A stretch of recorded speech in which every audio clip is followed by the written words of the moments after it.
Dans cette partie, nous allons maintenant décrire les différents éléments qui constituent un avion. Sur cette image latérale de l'avion, on observe certains éléments caractéristiques. Nous allons partir de l'avant et aller vers l'arrière. À l'avant, le cockpit, là où est le pilote. Le fuselage, la partie où nous pouvons mettre les passagers sur ce type d'appareil-là. On observe les moteurs qui sont ici. Les carénages du train principal qui sont bien visibles sur cet avion de transport. Le train avant n'est pas visible sur cette image, mais il est situé à cet endroit-là. Les ailes. Ici, on observe l'aile gauche, bien évidemment, il y a une aile à droite. La dérive, partie fixe, et la gouverne de direction, qui est la partie mobile de cette gouverne verticale. On entrevoit la gouverne de profondeur, mais elle n'est pas visible précisément sur ce schéma. Sur ce schéma, où l'on est vertical à l'avion, on observe plus de détails. On est d'ailleurs par-dessous l'avion. On observe toujours notre cockpit à l'avant. On observe les trappes du train avant. On observe toujours les trappes du train principal. On peut voir les hélices qui sont bien évidemment devant le moteur. À l'avant de l'aile, nous avons le bord d'attaque. À l'arrière, nous avons le bord de fuite. Dessus, nous trouvons des volets. Ce sont des dispositifs hyper sustentateurs qui génèrent de la portance et de la traînée. Nous avons ici les ailerons. Et pour finir, les saumons en bout d'aile. Ce que nous devinons là, dans le cadre de notre avion de transport, il s'agit de la soute. Et comme je vous l'ai évoqué précédemment, la gouverne de profondeur à l'arrière de l'avion. Nous allons maintenant revenir sur les différentes configurations d'ailes. Il y a les ailes basses, comme vous pouvez le voir. Le fuselage est au-dessus de l'aile. Les ailes hautes, le fuselage est sous l'aile. L'aile est ici, tout le fuselage est dessous. Dernière catégorie, les ailes médianes. On rencontre très peu d'avions à aile médiane, mais ça existe. C'est-à-dire que l'aile est au milieu du fuselage, grosso modo. On retrouve une partie du fuselage sous l'aile et une partie du fuselage au-dessus de l'aile. Dans tous les cas, l'aile associée au fuselage forme la cellule. La cellule, ce sont l'aile, le fuselage, mais sans les équipements et sans les moteurs. Sur l'aile, on trouve de nombreux éléments. Comme j'ai dit précédemment, en bout d'aile, nous avons les saumons. Voici la photo d'un saumon. La partie rouge qui se situe en bout d'aile. Sur cette photo, on aperçoit l'aileron situé sur le bord de fuite. Nous allons aller à l'avant de l'aile, sur le bord d'attaque. Sur le bord d'attaque, on peut rencontrer certains dispositifs. On peut rencontrer des becs de bord d'attaque. Ce sont des surfaces qui sortent de l'aile afin de laisser passer l'air et ainsi de diminuer la vitesse de décrochage. Un autre système remplit ce rôle.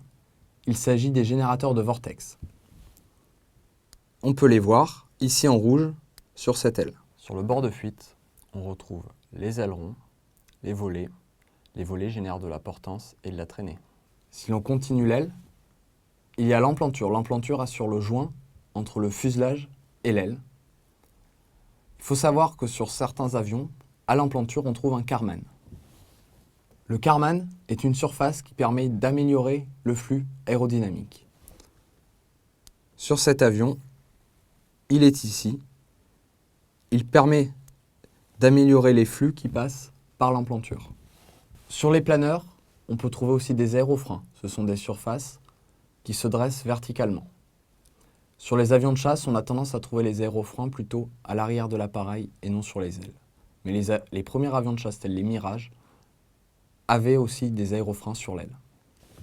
Bien évidemment, sur les avions de ligne, les moteurs sont situés sur les ailes.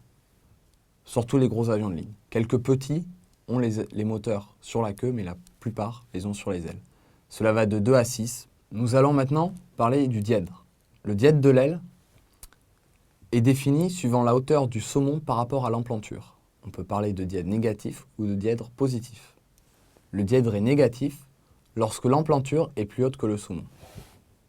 Cet avion présente un dièdre négatif. On le voit, l'emplanture est plus haute que le saumon. Cet avion présente un dièdre positif. L'emplanture est plus basse que le saumon. On peut d'ailleurs observer sur cet avion les volets qui sont baissés. Il faut savoir que certains avions possèdent 2 ou 3 ailes. On parle alors de biplan ou triplan. Il y a plusieurs ailes sur le même niveau. Cette structure est de moins en moins utilisée. Aujourd'hui, nous avons quasiment exclusivement des monoplans qui sont construits. Chaque aile est régie par un profil. Ces profils sont référencés, la plupart sous le pseudo NACA plus un nombre qui correspond à suivant la performance du profil. Certains profils sont adaptés aux basses vitesses, d'autres hautes vitesses. Nous allons maintenant parler des trains d'atterrissage. Il y a des avions avec un train d'atterrissage dit classique et d'autres tricycles. Le train d'atterrissage classique est composé d'un train principal situé à l'avant de l'appareil et d'une roulette de queue située à l'arrière de l'appareil. Le défaut de ce système, c'est qu'il est moins stable que le tricycle et surtout la visibilité au roulage, c'est-à-dire lorsqu'on est au sol, est beaucoup plus faible. De nos jours, le train d'atterrissage le plus répandu est le train d'atterrissage tricycle. Un train principal à l'arrière et une roue à l'avant. Bien évidemment, pour les avions plus lourds, il faut plusieurs roues. Ainsi, nous avons soit une roue simple, soit un diabolo. Un diabolo, c'est lorsqu'il y a 2 roues, soit un bogie, c'est lorsqu'on a plus de 2 roues. Sur ce bogie, on peut observer 6 roues. Il s'agit du train principal d'un avion commercial. Nous allons maintenant reparler de l'empennage arrière. 2 éléments, la dérive et la profondeur. La dérive est en 2 parties. La dérive est le plan fixe et la gouverne de direction est la partie mobile, comme l'on peut voir sur ce concours. L'empennage horizontal était au début de l'aviation situé à l'avant. On peut le voir sur les premiers avions des frères Wright, il était à l'avant. De nos jours, sur quasiment tous les appareils, le plan horizontal est à l'arrière, excepté certains avions dits à plan canard, qui ont un système qui bouge à l'avant des ailes. L'empennage horizontal peut être situé à plusieurs endroits. On peut avoir un empennage cruciforme, c'est-à-dire que l'empennage horizontal est en dessous de la dérive. On peut avoir un empennage en T, c'est-à-dire que l'empennage horizontal est au-dessus de l'empennage vertical. L'autre cas, assez rare, est l'empennage papillon. C'est-à-dire on a 2 surfaces qui sont obliques et qui remplissent les 2 rôles. Le rôle de gouverne horizontal et le rôle de gouverne vertical. Sur certains avions, la gouverne de profondeur est en un seul bloc. On parle alors de monobloc. Sur la plupart des avions, comme les avions de ligne, on a une partie fixe à l'avant et une partie mobile à l'arrière. Les avions de type Jodel ont, quant à eux, une structure monobloc, c'est-à-dire tout bouge.